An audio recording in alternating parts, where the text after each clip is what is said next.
គុណព្រះធំធេងហើយខ្លាំងណាស់លើលោកីម្ដាយសួយលំបាកនឿយហត់ពេកក្រៃឲ្យតែមានថ្លៃកូនបានសុខសាន្តគ្រប់កូនប្រុសស្រីគួរយល់ចិត្តម្ដា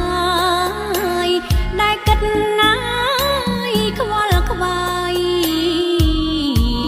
ឥតស្រាក់ស្រានតាំងពីកំណើតលុះធំពេញប្រានទុកប៉ុនណាយប្រមា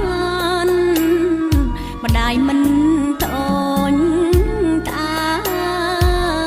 យលុះធំពេញប្រានទុកប៉ុនណា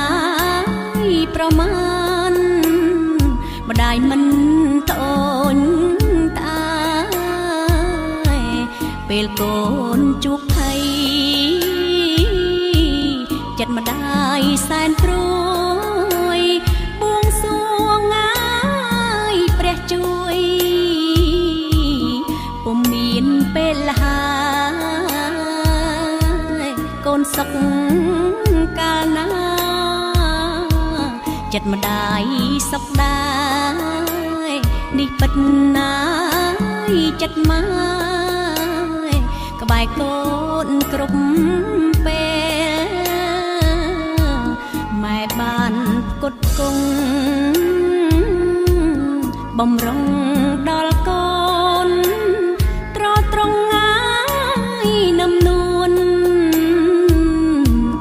ប្រោះធម៌អប់រំជីព្រះក្នុងផ្ទះ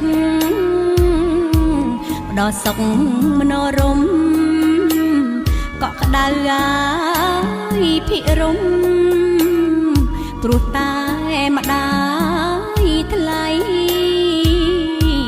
ផ្ដល់សុខមនោរម្យកក់ក្ដៅហើយភិរមព្រោះតែ